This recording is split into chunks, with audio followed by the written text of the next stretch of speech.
2026-2027 budgeting process begins as Cabinet Secretary for Treasury John Mbadi says the cost of living has been lowered significantly.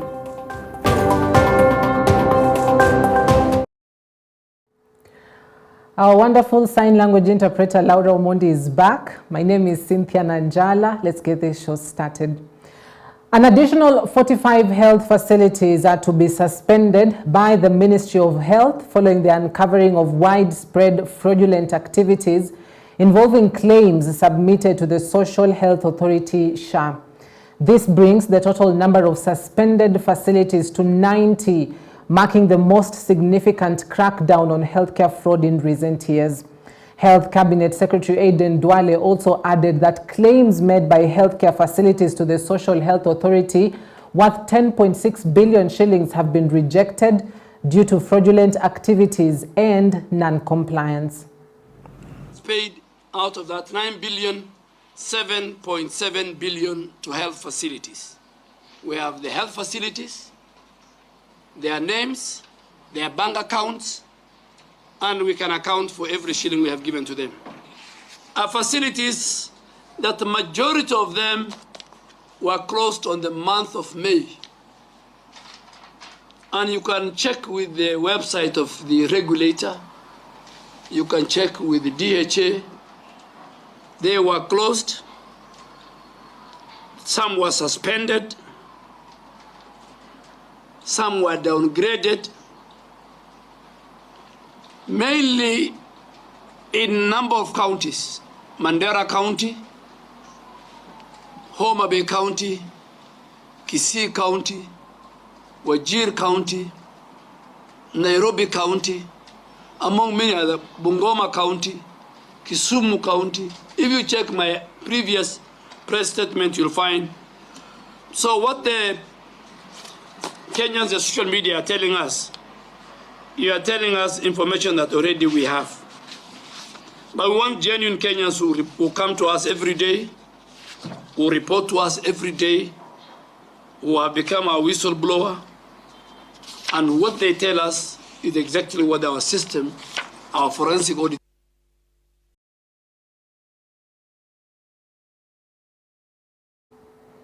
One of the hospitals linked to the Social Health Authority's scandals where ghost hospitals received millions of shillings, Nyandiwa Level 4 Hospital has dismissed claims that SHA sent 20 million shillings to a non-existent Homa Bay facility. The hospital's management has explained that the money was sent to its account under the old name Nyandiwa Dispensary. The facility say that it was the rightful recipient of the money from SHA.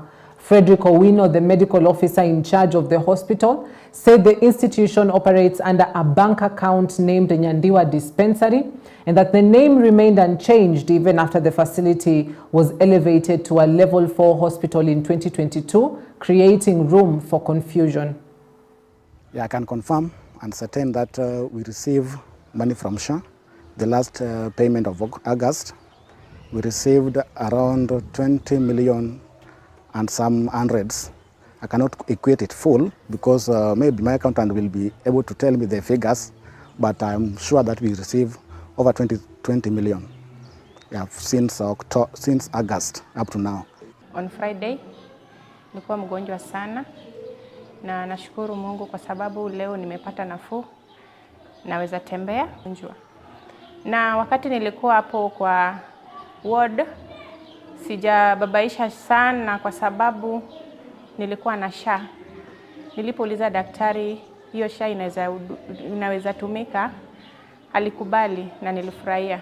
Aliniambia sitalipa chochote na SHA itacover. Moi University striking lecturers have rejected an offer by the university's council saying it does not meet their demands. Addressing the press on Monday, the University Academic Staff Union Eldoret Branch Secretary General Busolo Wekesa said they had been negotiating with the employer since Thursday last week but have rejected their offer. The lecturers went on strike on August 20th over the return to work formula signed with the University Council on November 30th, 2024. hawana medical scheme. Hiyo iko kwa terms of service. Wakati mnaajiriwa unapewa medical scheme ili ukiwa mgonjwa, familia yako wakiwa wagonjwa, watapata matibabu. Kuuliza wenye wanauliza kwamba tunafanya mgomo wakati wanafunzi wamekuja, tuambie mnataka tufanye mgomo lini? So we had an agreement between ourselves and the relevant government organs. We are perturbed that up to now, no one has bothered to respect that agreement. Mkiangalia vizuri, serikali ulipa walimu wa primary schools na secondary schools na colleges. Serikali ulipa walimu directly from the exchequer. Alafu serikali utuma capitation kwa mashule ili iweze kufanya operations na kulipa support staff. Lakini kwa chuo kikuu serikali imekataa kulipa walimu directly.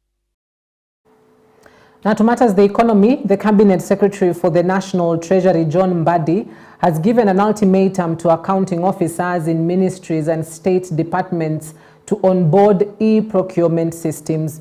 Mbadi, who was speaking during the launch of the budget preparation for the financial year 2026-2027, noted that over 200 billion shillings could be unlocked through efficient procurements in government. The Treasury Cabinet Secretary warns that the government must find alternative ways to sustain itself owing to the shrinking fiscal space. You'll remember that in 2022, we had inflation rate at an unimaginable percentages, 9.6%. Yesterday, I saw someone write that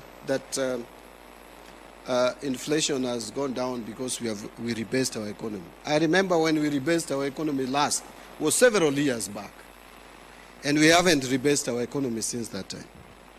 So these are likes for likes. So 9.6 has come down to 4.1.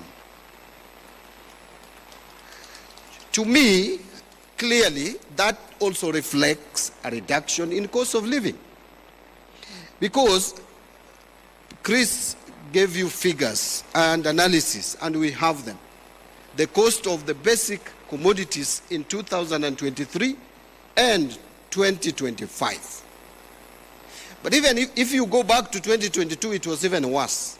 So coming from 2022, end of 2022 to 2023, most of the basic commodities coming to 2025 their prices have gone down. From the basic, which is the maize flour, fuel, sugar, we have the data. Cost of living is not determined in political rallies. Cost of living will not be determined in churches. Cost of living is determined by real data collected, collated, and disseminated. And the data is there. If the cost of a 2 kilogram packet of maize flour was 218 in 2022, you cannot change it to 105. And if it is today 176 or 184, you cannot change it to 100. So these are real data. That is the cost of living. Cost of living is about cost of basic commodities. And the statistics are there. And I don't think there is anyone who can dispute that. And if you want to know that that is the reality, early 2023, when we really felt that the cost of basic commodities could not be afforded by ordinary people, we had sufurias on our heads.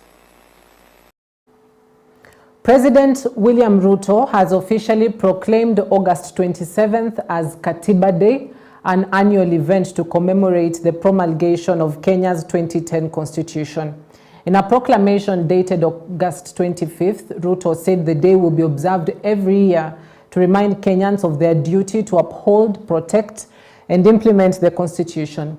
The first observance will be on August 27th, 2025, marking the 15th anniversary of the Constitution. Katiba Day will be marked across Kenya and at all diplomatic missions abroad. It will serve as a national occasion to reflect on constitutional governance and the aspirations of a just, equitable, and prosperous nation. Well, at the same time, the head of state said that Katiba Day will remain a working day.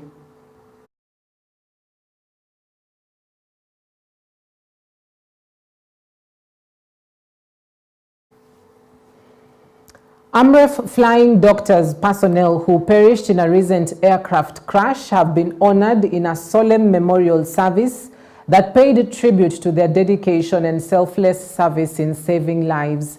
The crew was on a humanitarian mission to evacuate a 2-year-old child from Somalia when their aircraft went down in Mwihoko area of Kiambu County. The memorial commemorated the lives of Captain Muthuka Munuve, Captain Brian Kimani, Dr. Charles Njoroge, and Nurse Jane Musula, all of whom were remembered for their unwavering commitment to medical emergency response. Also honored were James Gitao and Yvonne Nasimiyu, members of the Mwihoko community who perished during the crash.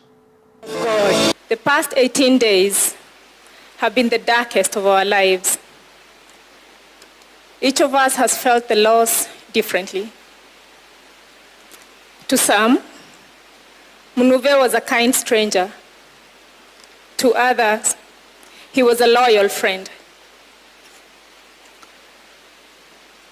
a dependable neighbor, a cherished relative. The ministry has allocated 1.2 million shillings to ensure more homes in Murang'a are connected to the national grid. Out of 16 million households in the country, 4.8 million are still without electricity. Jabi Road, sasa area hii hata tumeshukuru sana stima. Shauri ya vile kulikuwa na giza, kulikuwa na mashida nyingi. Watoto hata wasomi wanasumbuka na nini na stima, taa mafuta imeisha, labda hata kuna kuni. Shida mingi ndio tunapata hapa, lakini saa hii tunashukuru sana kwa vile kumebadilika. Tunashukuru sana kwa hii serikali yetu ya William Ruto, wametusaidia sana kutuletea stima. Tulikuwa miaka mingi tumekaa kwa giza. Sasa tunasema asanti, juu tumeng'ang'ana sana ndio tupate stima. Tulikuwa tunapitia mambo mingi baya, kukua saa ingine hakuna mafuta ya taa, tung'ang'ana watoto wakisoma, saa ingine hatuna hata nini kwa kijiji hakuna nini, yani security iko baya juu hakuna stima. Sasa tuko wapoa, kuna hizo vitu zote. Hii ni program ambayo tuna run across the entire country. Umeona tukizindua miradi kule Nyeri, Meru, everywhere in Kenya, including Kosap, mahali unaona tukienda kule Kenya Off-Grid Solar Access Program kule Northeastern, kwa sababu we are leaving no one behind. That is the main drive, na President William Samoei Ruto amejitahidi na ametueleza ya kwamba ile vision 2030 ambayo tunatarajia kusaidia Wakenya wote wapate stima by 2030 tuko kwa hiyo mradi. All right, great initiative right there for the people of Murang'a County. Allow us to take a quick break at that point.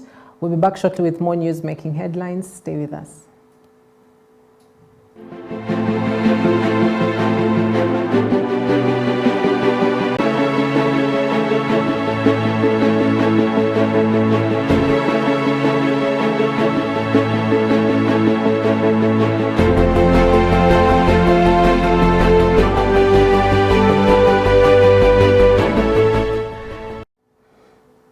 Welcome back. Thank you for staying with us.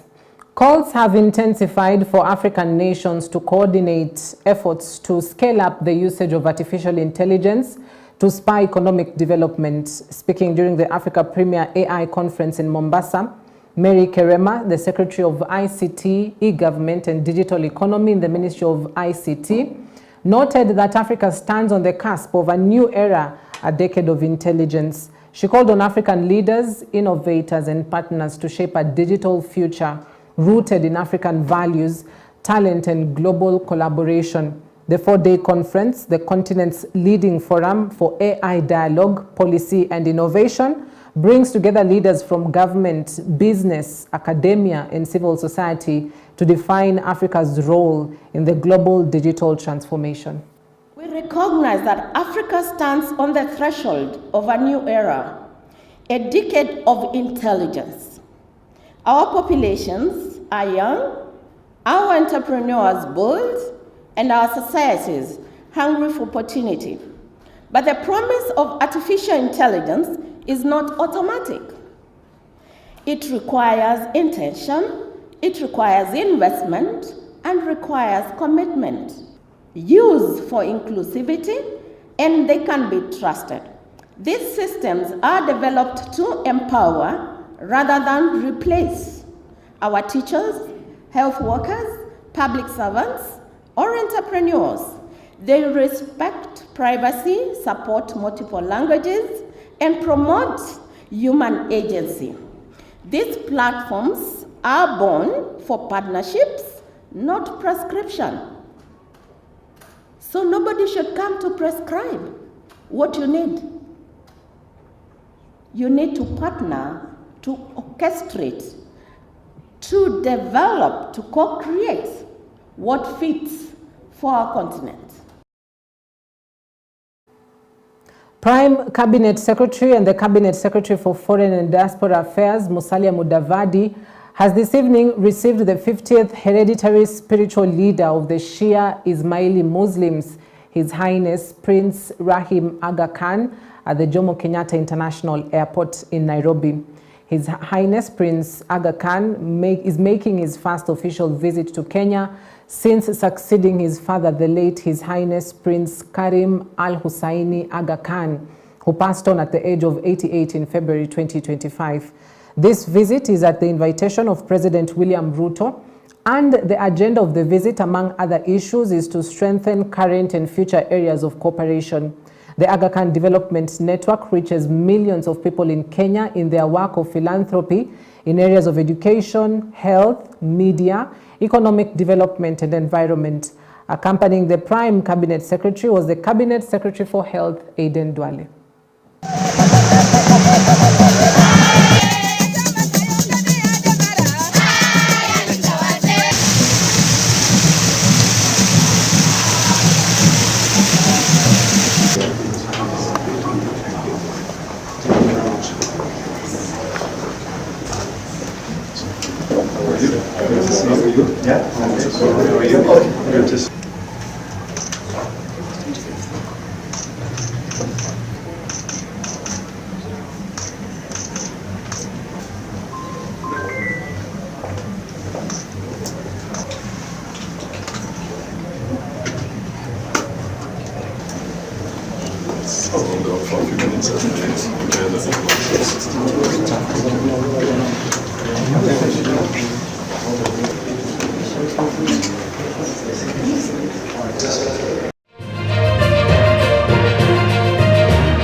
To sports, Uganda's Jordan Schleck and Mary Alepa braced the scorching sun in the Vipingo Trails to defend their titles in the 120-kilometer elite race of the 2025 Loop Safari Gravel Coast Series, leaving over 300 cyclists trailing in their wake.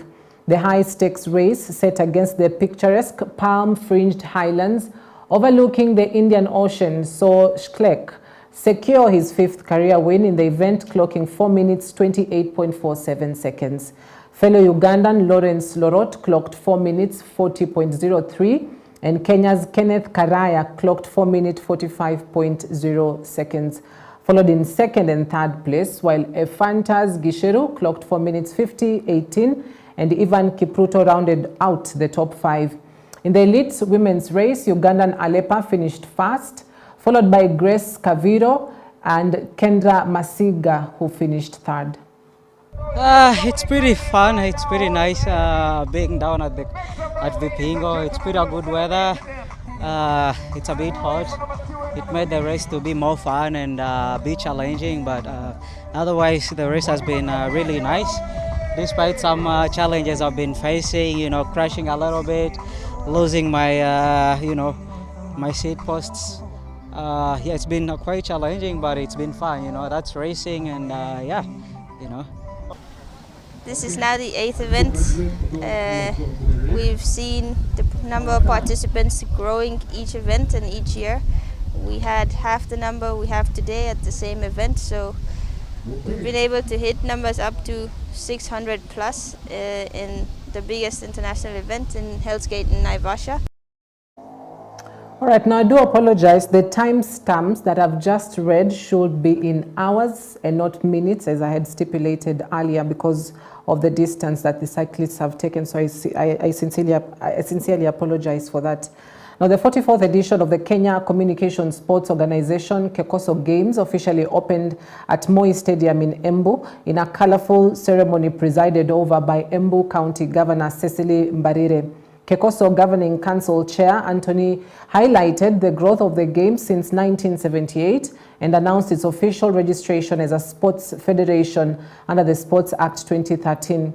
Governor Mbarire assured participants of adequate security and thanked Kekoso for choosing Embu as this year's host. The week-long event brings together thousands of athletes from government agencies for various sporting competitions. It's such a great pleasure to be able as a county to host such an important event that hasn't happened in this county since Embu was born. So it's such a great pleasure, and I want to say we are truly grateful that we were considered positively as a county worth hosting such an important event and worth receiving visitors such as yourselves. We hope that your stay here will be not only successful in terms of the games that are ahead of you, we wish you well, but we also hope that you'll leave Embu County with some good memories. And the development of our strategic plan 2025-2030, which will guide our growth in the years to come.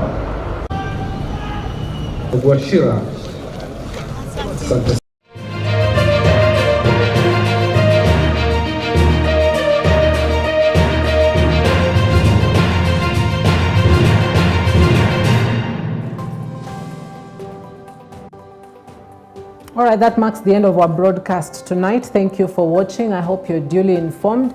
Our sign language interpreter tonight is Laura Omondi. My name is Cynthia Nanjala. Good night.